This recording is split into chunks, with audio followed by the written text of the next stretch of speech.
Marvellous. Good evening. Welcome back again, talking all things yoga. Christina from the Authentic Action Coaching here, and I am super happy to be talking to my lovely friend, David Tran, aka Youngster. I can't even say it right yet. Say it, you said, David. Yogongster. Yogongster. I don't know why I was trying to say. It's like yo gangster. Yeah. I played the gong. I think I had it, and then it was the pressure to get it right, and then I failed. Yeah. So let's also go live on the gram, because I've got to do it in order. So David, do tell us. Obviously, I've invited you on tonight to talk about mental health, but also in mind of movement. So we're going to be talking about yoga, about sound, about mind-body connection, and all of that good stuff. So for the lovely people watching, would you just introduce yourself, tell them who you are, what you do, where you're from? Yeah, so hi. Hello, everyone. My name's David. I am based in London. I'm a yoga teacher, breathwork facilitator, and sound artist. I've been doing that for about 4 years now, since that weird thing that happened in the world in 2020. I did a big career swap around that time. I used to be a management consultant, and then since then I've been hustling as a yoga teacher, I guess, is one way to describe it. And so, everything about mental health, physical health, mind body connection is very much in that realm of what I do now today, but also experience myself as well. Yeah, no, absolutely. And I know before we came on live, we were talking about kind of the importance of getting these like foundational things right to make sure that your whole holistic health is good. When you think back to, the heady days when you were in corporate, being in management consultancy, what was your movement and mental health like back then? I mean, I never really thought so much about mental health, and then even now, I don't think so much about it, except when Mental Health Awareness Week kind of pops up.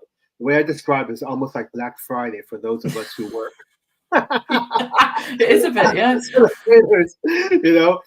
Companies will come ask you to do a talk or come lead a class or whatnot. It's almost like Black Friday for us. But honestly, I never really thought so much about mental health until even afterwards.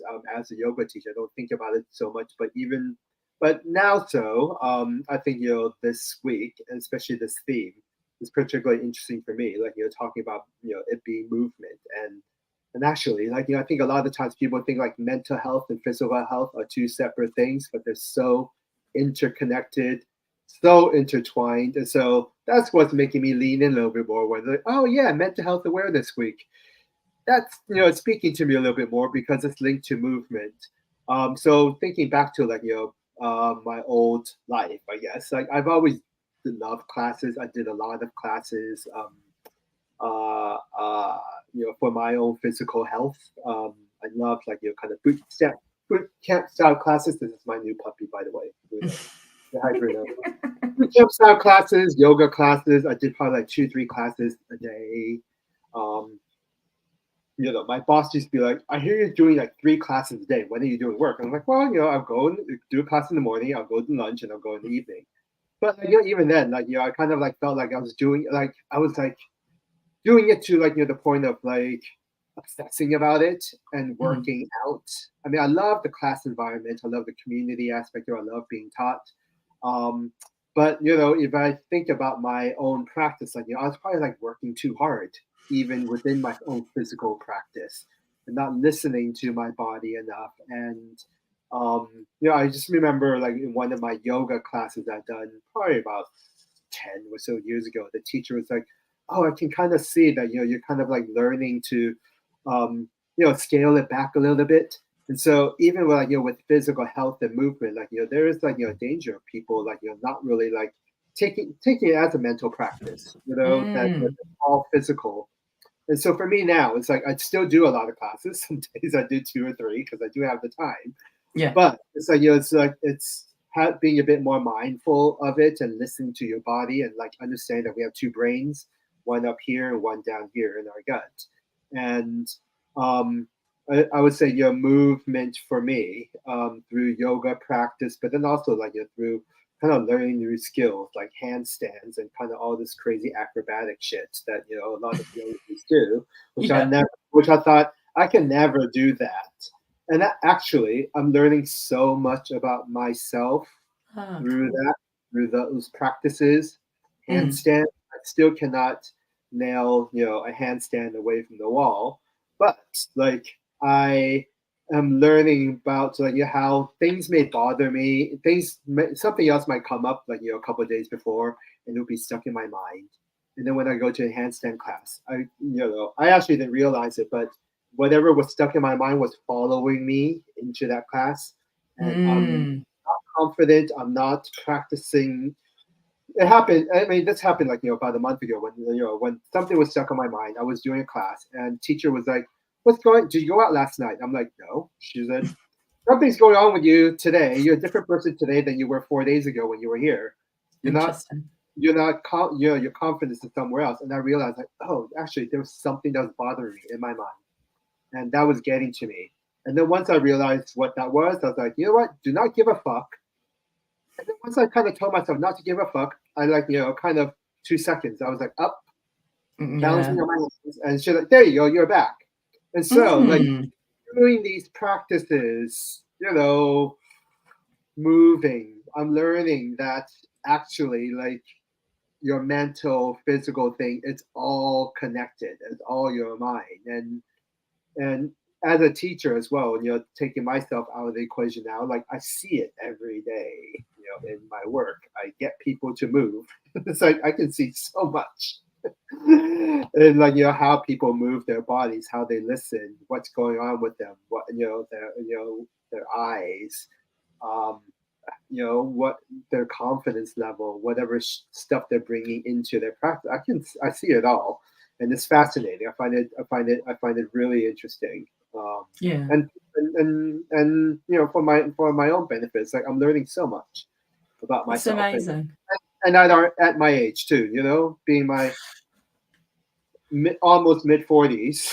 I know. Welcome. Me too. Level mid Like 40s. almost, yeah, I'm loving it. I'm loving my almost mid 40s. I'm doing things with my body I never thought I'm able to do. Like, with the support of the teacher, I can like be on my hands, do a scorpion handstand, be able to touch my head with my toes, behind my Wow. head.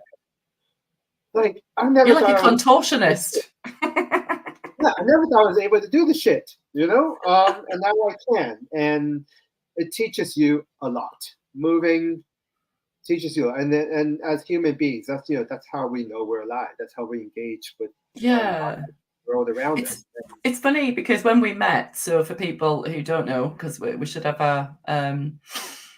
our crew on here of breathwork facilitators, but we met in Ikaria in Greece doing a breathwork certification, and I remember you talking about that kind of, as you mentioned, when you were in corporate, but then obviously there's a pattern there of like go hard or go home, right? It's like, Yeah, no, I'm committed, I'm doing it, I'm fully doing it. But it's interesting what you said about almost, it's kind of like shutting the body off and then just being in the mind, or yeah. shutting the mind off and just being in the body. But actually it's like this toggling in between, kind of It is. this awareness, isn't it? It's like a dance between those two elements, isn't it? Would you say? Yeah. Exactly. Yeah, exactly. Very, very much so. And I would say like the older I'm getting, the more I'm practicing more mindfully. But then also teaching, I'm realizing that it's not two separate things. Physical wellness, mental wellness, it's not two separate things. It's It's all interconnected. so interconnected, and you know, healthy mind, healthy body, healthy body, healthy mind, and Yeah, like it's like and both and, in. and also your mind's doing the moving. Like you can't do any of these things without your mind. You cannot come into a handstand and balance if your mind is not like you're kind of telling your body to do certain things, to contract certain things. But at the same time, your body is intelligent as well, Yeah, there's a and lot of wisdom. yeah, it can tell you like that you're dating the wrong person. I hear that. I was curious when Actually, you, yeah, when when I you said that you must see a lot of your people that come into your classes. Like, even I'm curious for you to kind of maybe give some examples of seeing people. Maybe it's almost like you're carrying the weight of the world. Like, there's a reason why that phrase exists, right? That we carry something with us, and then that movement tends to move it through us and then release it. What's interesting is that, like, you know, a lot of times, like, you know, before you start a class, you ask people, do you have any injuries or stuff they need to tell you? Yeah. 9 times out of 10, it's like, you know, most of the time, like 9 times out of 10, I would say, like, you know, people, there are certain types of people like, I have to, you know, there is something going on. I have to say something. And you know, and those are the types of people that when you see them move, you're like, I can see why. I can see why you're having these problems. There's like an anxiety, you know, for a lot of, you know, for a lot of people, for some of these people that they carry with them, but then the stress that, like, you know, that they carry in their bodies, and so they're like, I have this problem, I have that problem, and then, like, you know, when you you know, lead them through a class, it's like, oh yeah, I can kind of see that you're not moving freely, you're not making that connection. I tell you to do something, and your first reaction is to look around Interesting. versus To doing look it. outside I mean, of themselves. you've seen how I teach. You know, I taught you. You know, I taught you, right? So I'd say You put did. your right hand outside your right foot. Yeah. You know? Yeah, you're like, yeah, it's tuning in. And yeah, you know, and then you hear these people like, oh, you know, I'm like, you know, a very visual person. It's like they kind of use, like, you know, excuses, or, like, you know, kind of like crutches. You know, people come in with their crutches. Is that, you know, I can't do this. I'm in this way. I'm that way. You know, the water bottles become crutches as well. You see the same. You know, you see people like, you know, their water bottles become a crutch as well. It's like, you know, it's interesting. It's fascinating. I tell you, it's like, you know, I have many students like, I just noticed, like, you know, they'll reach for a water bottle when, like, you know, something difficult comes along. Oh, it's like, now's the time you're trying to drink. Yeah. For those who don't know, like, and I love the way that you teach, David, because when you took me through asana in Greece, so you're very hands-on, aren't you? Because I mean, not every yoga class is. Can you maybe just touch upon that because that, you know, I mean, God, there's so many different practices and modalities within yoga, isn't there? Can you maybe speak to your particular practice? Yeah, so I was trained by a guy named Stewart Gilchrist. He's based here in London. He's about in his 60s, and he was trained in Ashtanga Jiva Mukti lineage, where I would say, you know, the teacher would, you know, kind of shout out cues, and you just move into it in sequences that don't change too much either. So if you practice it, you know, regularly, and I even say to myself, I don't change sequence too much. Maybe, like, you know, 80% the same. And I would change 20%, you know, depending on who's here in the room.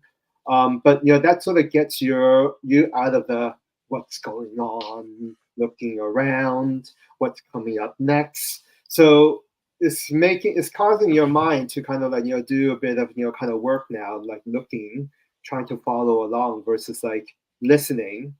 Training your mind, training your ears to listen, your mind to hear the cue, and your body moving into it in a kind of quick, you know, in a very quick way. And I find, like, you know, for myself, like, that's how I like being taught. Is like, you know, that's where the meditation, I think, sort of comes from, when you're moving, you know, with your breath. When people talk about the yoga high, that's that you're moving with your breath in a deliberate way, and that's where, you know, that moving meditation comes from. And I think that, like, you know, a lot of too many yoga classes, perhaps, like, you know, today, you know, it's sort of like become like follow along with me versus, like, you know, do what I say. And then I find, like, you know, the follow. Actually, I was listening to a podcast recently, and someone says, like, you know, copying skips understanding. Well, that's true. Copying skips understanding. You know, by copying, like, you know, you're bypassing your own sort of understanding of things. So I think, you know, in today's society, people are too reliant on their eyes. We're on our laptops all the time. We're on our screens, on our phones all the time, and they forget how to, you know, or, you know, they're not listening as well as you know, people used to, you know. And then so It's true. I They never were thought going about that. past, like, they're practicing with their eyes the Yeah. whole time and copying along. It's obviously like, it's an easy way to kind of help someone understand something by visually looking at it. But then like now it's like, you're too reliant on your eyes. You're kind of skipping your own way, your mind, your body's way of understanding how to do something. Hmm. Simon says, touch your nose, not look at the person next to you. Oh, touch. Yeah. It's really interesting you say that, because I think I was speaking to a lady who teaches aerial yoga earlier on today, and we were saying about this whole thing. It's that we're so used to looking outside of ourselves for validation for what we should be doing, and just with you saying that, it's just reminded me what we talked about, which is kind of like, no, focusing on your mat, on Mm-hmm. the instruction that's coming through to you, tuning into your body, so connecting what's going in here to. Yeah, And I think you're right. I think we're all, just because of our phones and screens, and it's just constant distraction, so then people are agitated. yeah. And I know, because I definitely have that sometimes, where I've got I to mean, me too. I mean, it's again like, come when I home. speak critically of other people, I know it Oh because yeah. I'm Yeah, speaking about because myself. we're human. I We're am so speaking about human. myself. I know, exactly. I I'm just speaking didn't want about to. myself Yeah, when I because was yeah. in I my mean, we're obviously 20s and in my gurus. 30s.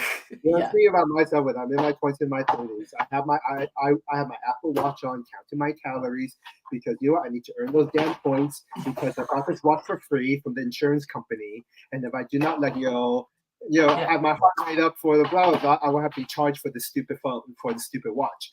But it's like, yeah, it's like that was me, and then I see that happening now, like, in my yeah, classes. So like, yeah, and then also like, the whole like kind of pushing myself, like, like, yeah, I was there too, and then yeah. So I mean, all these things I kind of say, it's like, it's like I've experienced it all myself too, and so I think being a bit older, a bit wiser now, it's like, hey, this is the wisdom that I want to impart to people as well, because I was there. yeah, I see it, and I see it now, and I'll see it in you. And yeah, when I teach, it's like, I think most people I teach are a bit younger than me, in their 20s, 30s, and I'm like, I know I sound like, grumpy old man, but like, trust me, yeah. Trust me, I know. I've been there. I've been there. No, it is true though, but I think it is back to what you said of, I think, we live in such a hustle culture of everything being kind of convenient and now, and hacks and shortcuts and that kind of thing. Whereas, the yoga practice, certainly that I did with you, that I practice, up here in the Northeast, it is about being able to just, yeah, I suppose it's like an equilibrium, isn't it? It's balancing. It's almost like, if you're all in your head, it's Yeah. just trying to get back into your body, Mm-hmm. just to kind of come back into some kind of homeostasis where you're kind of a bit more centered. I always feel that after I've Yeah. practiced yoga. I do too. Yeah. Yeah. Exactly. Yeah. So I think Yes. Yeah, sometimes, because you can get a bit lost, can't you? yeah. Yeah.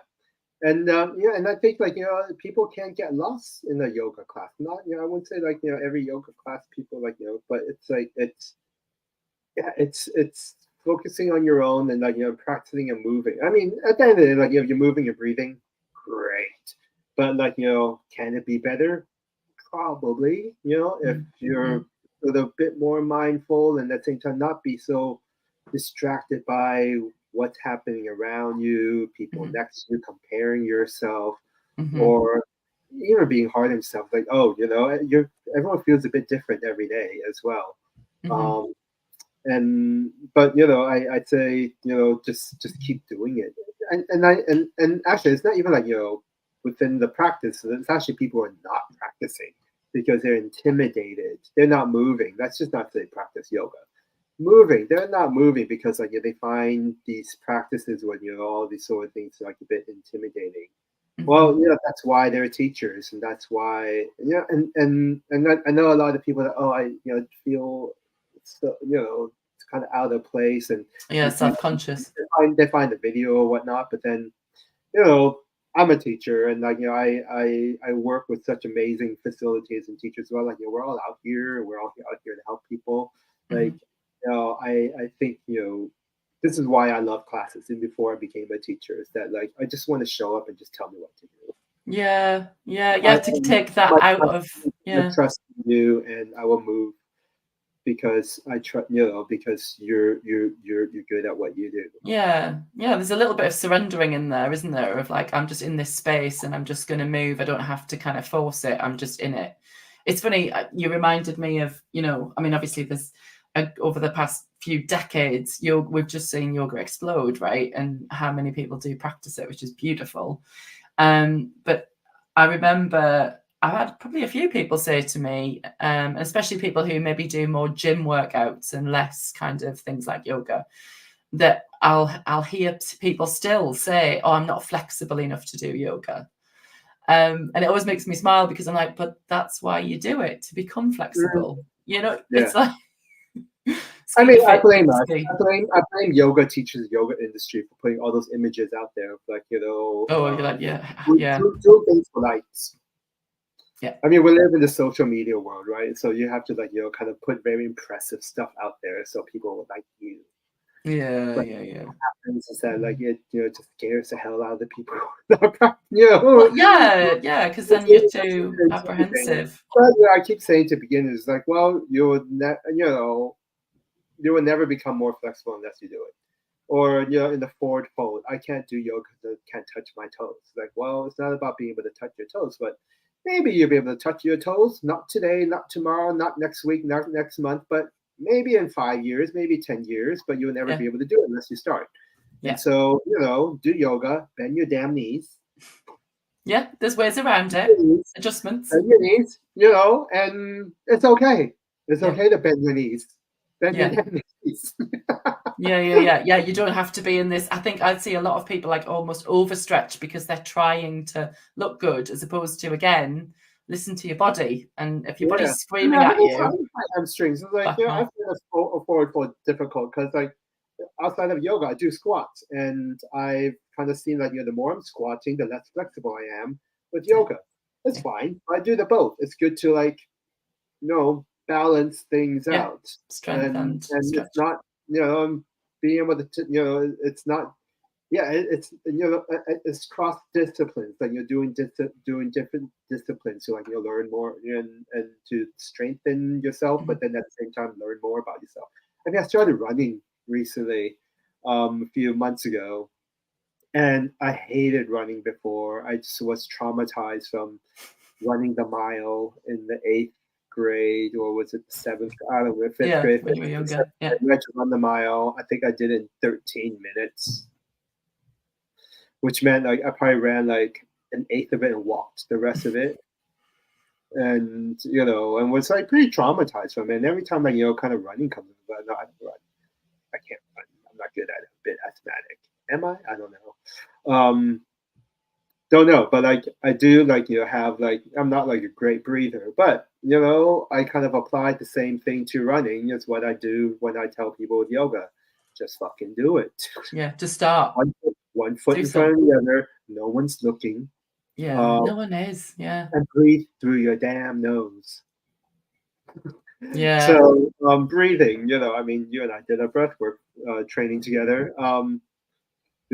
In the yoga class, I see people breathing so much through their mouth as well. And we know that mouth breathing's probably not as good as nose breathing. It's cold air. You breathe through your nose. It's a lot warmer. It calms your mind down as well. And you're not stressing out. Whereas when you're mouth breathing, it's like, you're activating your flight. There's a tiger. Breathe through your mouth. Get away from the tiger. But I see people in the yoga class breathing through their mouth a lot. As if it's fitted. Upward facing dog. I do not know why. People close their eyes and breathe through their mouth as if like the most. I think I probably do that. And I was like, everyone, I'm like, open your eyes and close your mouth. But when I was running, I'm like, David Tran, keep your damn mouth closed. Catch your flies. It's hard when you're running, though. It is, yeah. When I'm running, I'm like, just one foot in front of the other. Breathe through your, close your damn mouth. Breathe through your nose. No one's looking. So these things I teach my students, I apply to myself as well. Yeah.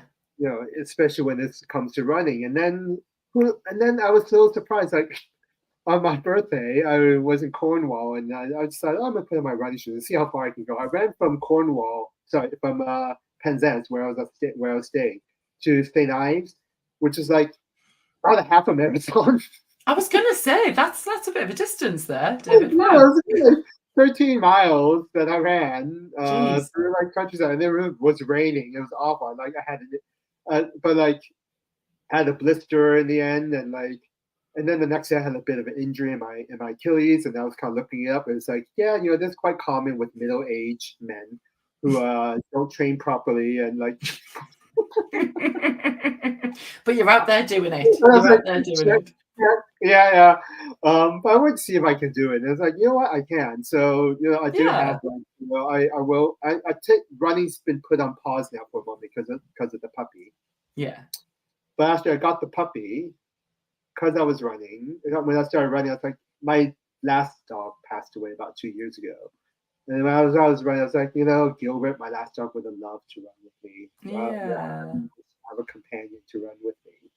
And so, yeah, that's one of the, I think that was one of the things that was like popping in my mind when I was surfing the animal shelters, on Thursday before Easter. I just wonder what dogs are out there. Like, oh, puppy. And then up getting a dog. But, I think that will motivate, getting, having Yeah, him. because it's for you and him as well. Yeah, Yeah. I would pick up the running again. Who knows? Like, I probably will be running a marathon, and I should. Yeah.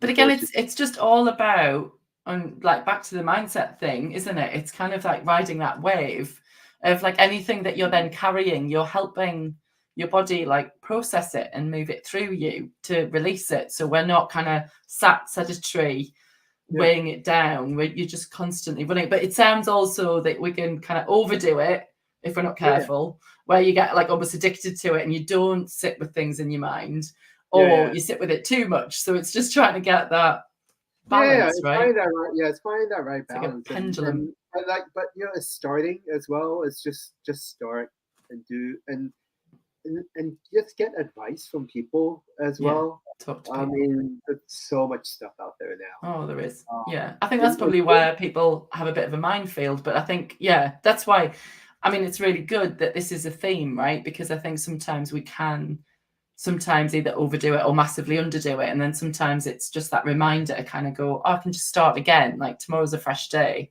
I can start again and find a movement that works for you. I did want to talk a little bit about your sound stuff, because that is a huge part of what you do.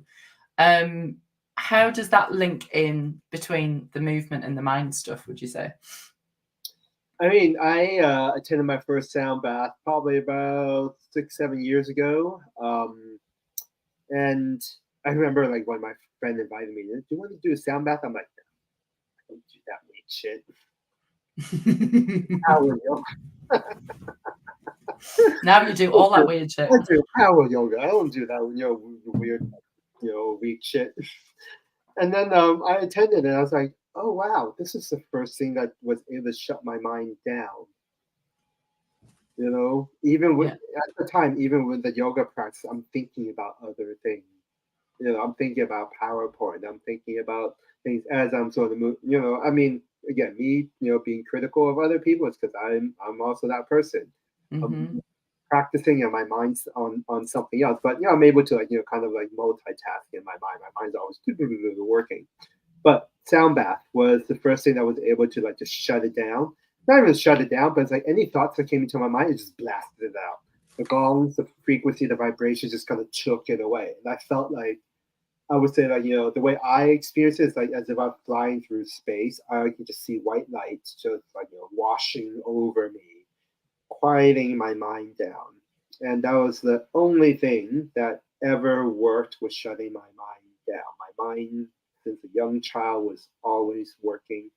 And I like to say, like, it's just making connections all the time. You're connecting this and to that. I call it gift. I call it gift. But, makes it hard to sleep when something like a pandemic happens. So when COVID came around, like I was not sleeping very well at all. I was kind of like transitioning into this new life stage of like, I don't want to make PowerPoint anymore. I'm going to become a yoga teacher, but how am I going to do that? Oh, I'm going to like, start a company and like, make something of myself, and blah, blah, blah, blah, blah, blah. You and I talked a lot about this, right? In my mind, like, just like would not stop. And I, would wake up 2-3 o'clock in the morning every night, and like, would not be able to fall asleep until like the sun came up. But on one of those evenings, I was like, I just remember sound bath. So I like Googled, looked up my teacher. His name's Leo. I was like, oh, I wonder what Leo's doing. And it was like, oh, he's holding another training. I was like, oh, just pop in my, email address, for more information. And then I had a phone call with him, and we had a chat, and he was invited me to join the training. And at the time I thought, oh, I just kind of like use that, use sound as a way to differentiate myself as a yoga teacher. It's like, oh, I'm a yoga teacher. I have a gong too.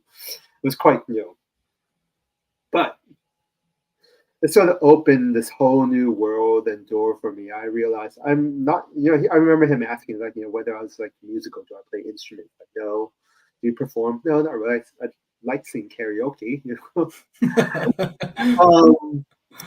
But once I started, I realized like, actually, I'm very good at this. What sound actually has taught me was that, you play the gongs, you're putting vibrations and energy into it. I put myself into it. And then through those energy and vibrations, I'm putting it out there to people in the world, to the recipient. Some people may receive it.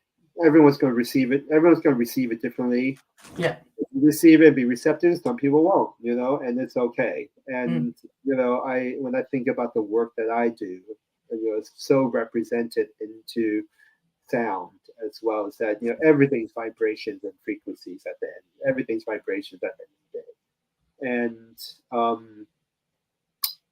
I put, so much of like, myself into it that like, I feel like I'm connecting with folks as well. So during my training, I was doing online sound baths. I had like 100 or so people like joining sometimes. And like, I even had a woman, I just remember like one woman was like, give it like was pregnant, and then like, basically like went into labor.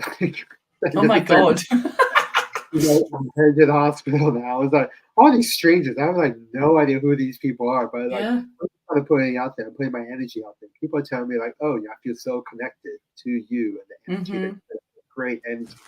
And so like, even when like, linking it back to movement now, like movement is sound. Sound is movement, vibrations. Actually, like you feel it in your body. You feel, bells, water moving in the sound. But even like, if even through online, you feel it as well.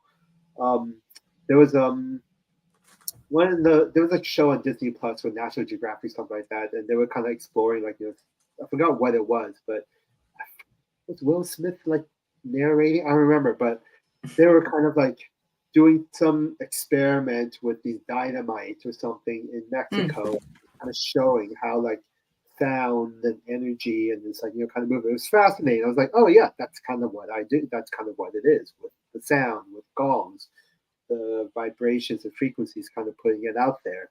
So one, it's like, it helped me calm my mind down. So, when your mind wants to think, like, the frequency, like, kind of like hijack it. It's almost like you're going on the ride. It's like, no, you're coming with me and we're going to go on to this journey. It's hard, I'm already down. But then at the same time, I think as, when you receive one, it's like, you feel lighter, I think. But things come up as well. It's like, they do.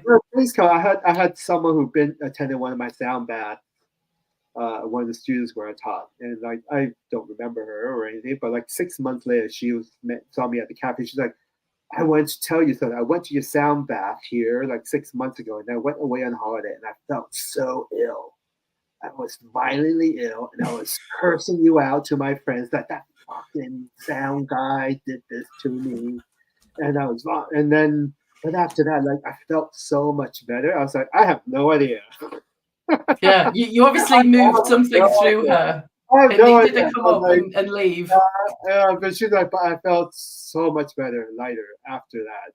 And I mentioned this. Thank God. I mentioned this to some of my sound friends, and I was like, yeah, she said it. And they're like, good. Means it worked. But no, I think I love stories like that because it is, when you think of it, you can imagine it's a blockage. Mm. Probably, like, you know, I mean, I kind of refer to them sometimes as like a cosmic furball, right? That you've kind of got to kind of cough up, right? To just let it leave you. I mean, I was at a wellbeing event last weekend, and it was brilliant because I did a breathwork class, much like we've done, you know, our training, along the same lines anyway, and then went straight into a sound bath with kind of huge tubular bells. Mm-hmm. And this guy was playing them, but my body, my spine was moving. I mean, it was brilliant. It was like being on a ride. I loved it. Yeah.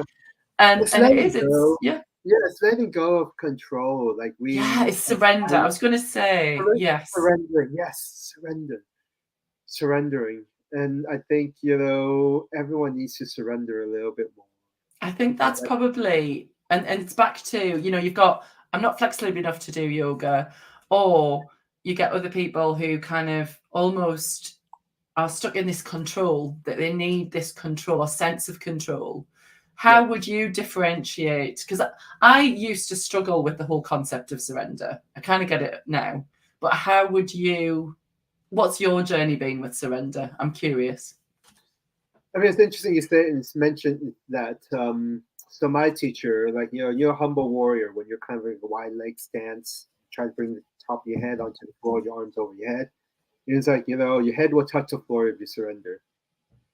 Maybe not today, maybe not tomorrow, but you know, just keep at it. Like, you're surrendering, like, just let go. And your head will, you know, my head now, obviously, physically, like, your hips will start need to open up and all that stuff too. But like, he's like, stop trying. He was like, don't try so hard. You know, it's surrender. So that, you know, kind of, as you mentioned that, like, you know, that popped into my mind. But then also, like, for me personally, it's you know, I also, you know, kind of struggle with that as well, like trying too hard. It's a theme.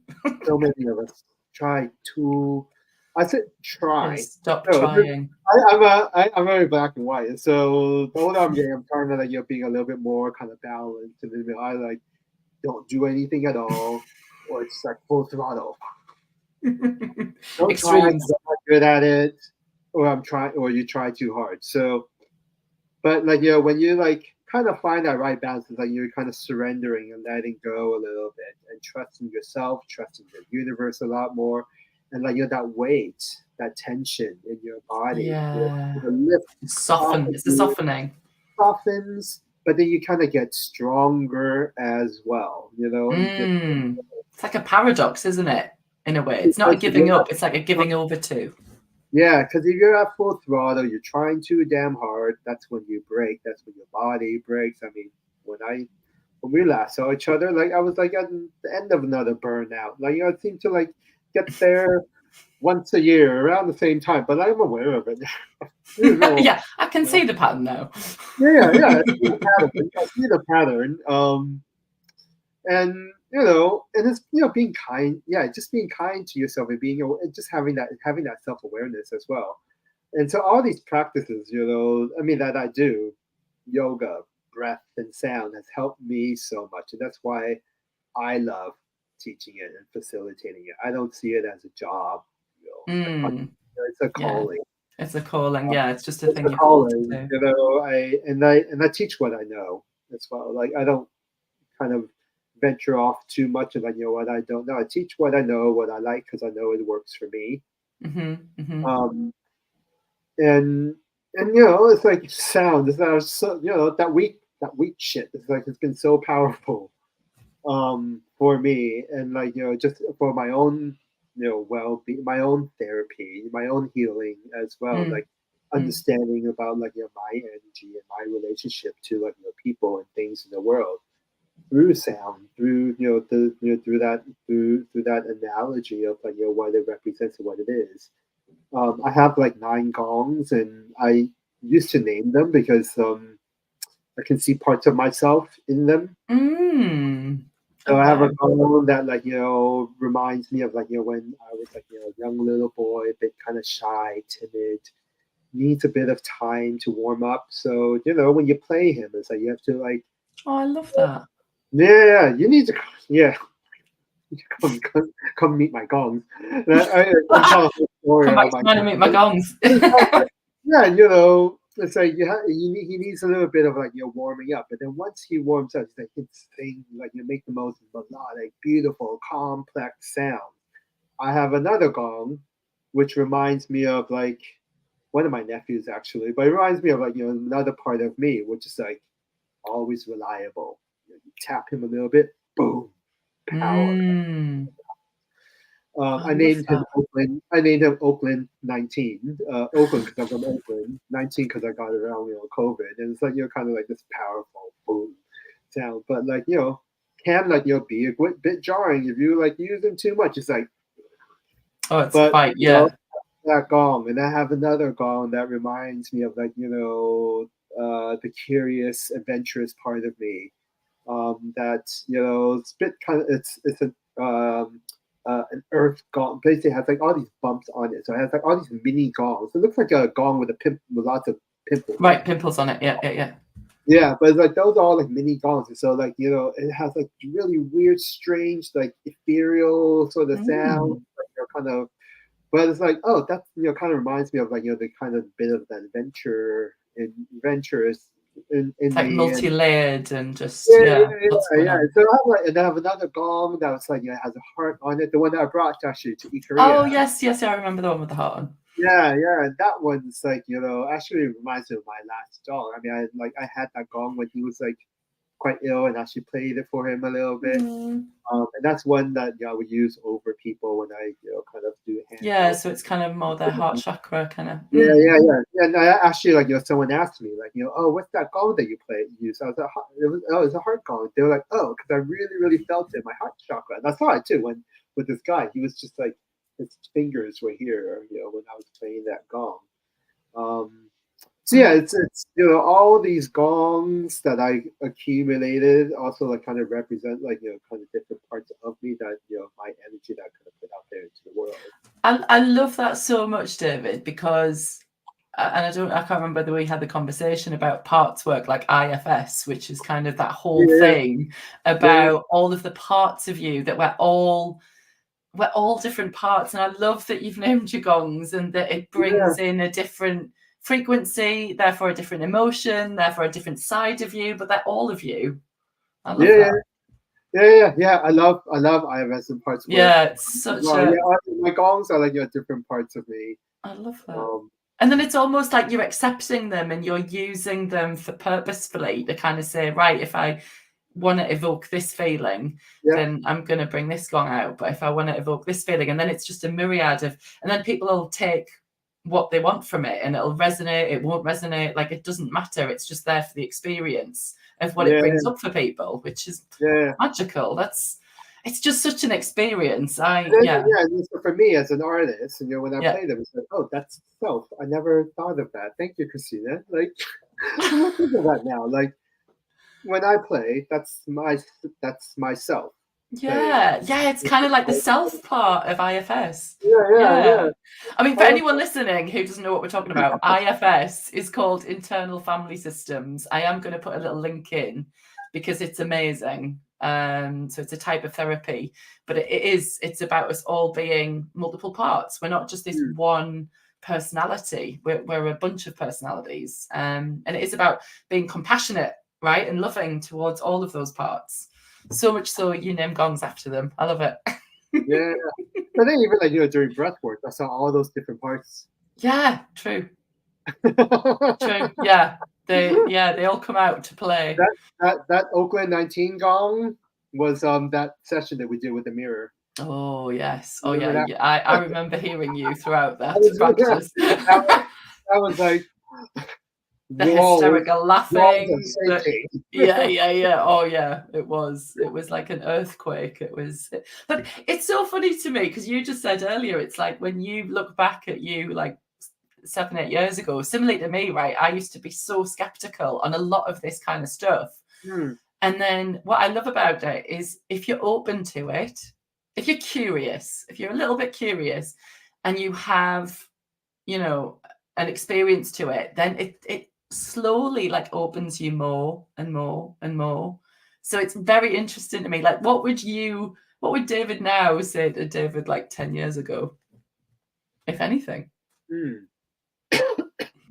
I've been thinking a lot about like past, present, and future a lot, and I think like we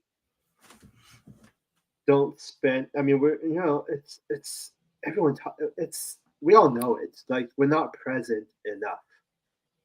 And when I think about like the past, it's like it's good to like be aware of it and honor your past, but at the same time not dwell in it as well. But but not avoid it either. I think through breath work, I learned how to, through those practices, dig up all of that shit that we bury down there and face it and learn to accept it and realize that these things are upsetting, perhaps sad, traumatic because they're trauma, but at the same time, they're also beautiful gifts and beautiful parts of us that, made me who I am today. And so when I look at the past, it's like, yeah, wow, it's fascinating. It's part of you. Yeah. Don't avoid it and don't dwell on it too much.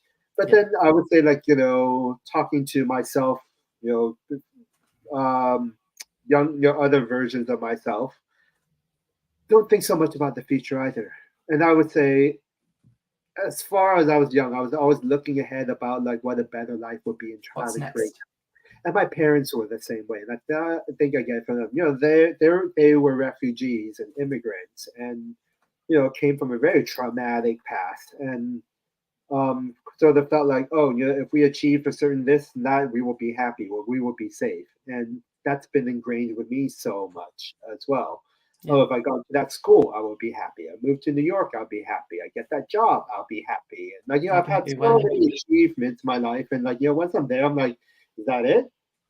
And then I realized, like, really, the whole future stuff is good to have visions and goals and all of that stuff. But honestly, if we dwell too much on that, like you're again, like you even if you achieve it or you don't, I mean, if you kind of kill yourself, you'll burn yourself out, and but even if you do achieve it, that may not like kind of create it might not be happiness, and you're kind of missing out on the right now, on the present. And so if I'm talking to myself, younger versions of myself, it's like it's like enjoy whatever this is. Yeah, just slow down kind of thing. The puppy's teaching me that. I was going to say, I bet the puppy is teaching you that. Yeah, just to be. Teaching me that. Let me tell you this. I had a dream about 2 months ago. I was with someone. I don't know who it was, but we were looking at my Gilbert, my last dog, when he was young and running around with so much energy and all that. Just like, just really enjoying all this energy and love and joy that we saw in this dog. And then in that version of myself in the dream, I had also, experienced him getting really old and dying. And I said to, whoever I was with, I was like, hey, let's really enjoy this right now because I know you haven't seen what it's like seeing him get old and, have issues with his hip and not being moved around and going blind and, the sadness of it all. And so... Yeah, well, no, of course. Well, I know how much you love Gilbert. That's like really like bask in this moment right now. Yeah. Like, enjoy this little dog, this dog running around, and then I woke up from that dream just feeling so happy that I was able to experience. Yeah. Even though my dog wasn't around anymore. Yeah. And this guy, and it's like, yeah, he's like a pain in the ass.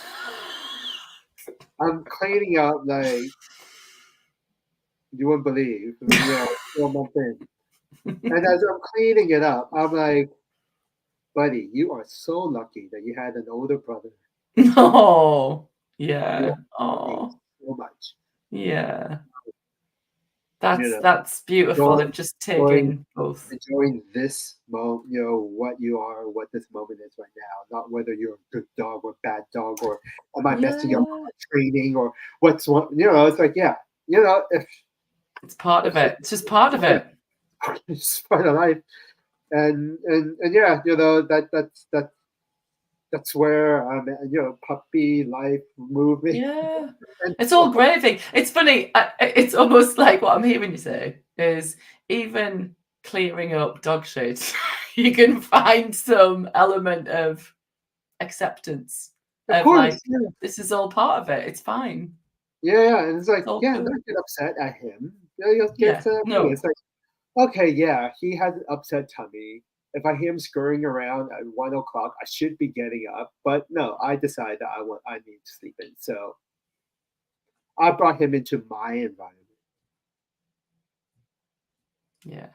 Yeah. So I, kneel down, get the spray, clean it up, and don't be upset. It's just part of it. Yeah, yeah, yeah. But yeah, I mean, God, we can use that as an analogy, couldn't we, for life? It's just when when you're telling me that story, I can notice the difference when I'm in a really good meditation practice, or I'm in a really good movement practice where I'm kind of doing it both. And especially if I do it in the morning, if something really goes wrong, like the difference of it could be something relatively small, like dropping something and like cereal falls all over the floor, or you smash something or anything. I know that if I'm topped up and I'm balanced and I've, been consistently giving myself grace and space and movement, I notice that I don't flip out and I don't I kind of Yeah, go, oh, well, yeah. I just let it go. I'm just like, oh, well. Funny, people tell me like, oh, you're just so chilled and calm. It's like I look it. Like, you don't know. Yeah, exactly. You don't know what's going on behind You don't here. know what's going on here. And I say like, since getting the puppy, I'm sleeping so much better Mm, because I am mentally stimulated and challenged as well. yeah. Mm, So you have to exercise your mind and you have to exercise your body and in different ways. It's like, keeping basically like training him has is now like, where I'm putting a lot of my creative energy into. mm, Um, versus I don't know, trying to achieve something for a happy life. It's like no, it's just I'm sleeping better, mm. I feel healthier, and and and yeah, it's like yeah, and it's forcing me to like get off the couch as well and move my ass because like well, I have to take him out. Yeah. Yeah, and you're developing that relationship. I'm not a dog owner, but I know a lot of friends that are. And when I go and visit, it's beautiful because it's just that absolute connection. It's like unconditional love that they're just Yeah, giving you. Is just that connection that you have is beautiful. yeah. I mean, I mentioned I was dating someone recently, right? It was like I realized like after that's not what I needed. I needed a puppy.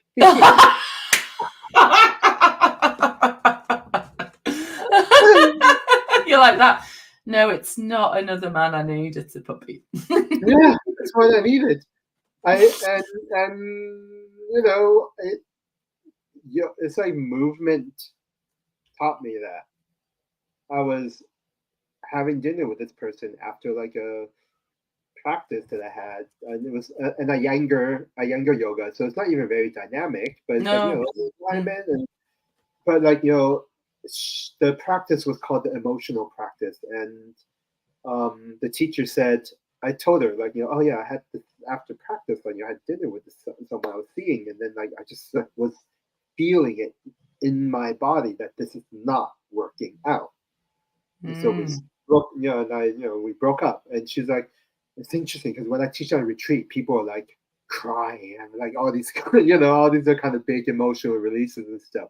So yeah, when I talk about like the other brain, the other intelligence, and like my gut, was telling me so much because I'm learning how to listen to my body a lot more. I'm able to listen. I'm able to hear it more now. Whereas before in the past, with all that trauma, that my parents had and passed down to me, I Gabor Mate, like you and I talk about him a lot. I'm a huge fan. It's like yeah, we like bury so much deep down in there. We Mhm. desensitize ourselves so we don't listen to our bodies, um, and all these sort of things come in. Like having experienced all of that, it's like oh yeah, like now, like I'm able to like listen to my body a lot more, and like telling me intelligent things, and told me to get a puppy. I love that so much, because I see where not only is movement and your mind important just for your mental health, but actually even to receive messages, right? Because not all of it has to be logic. Some of it can be just a feeling, a knowing from somewhere that you just need it. And it might not make any rational sense.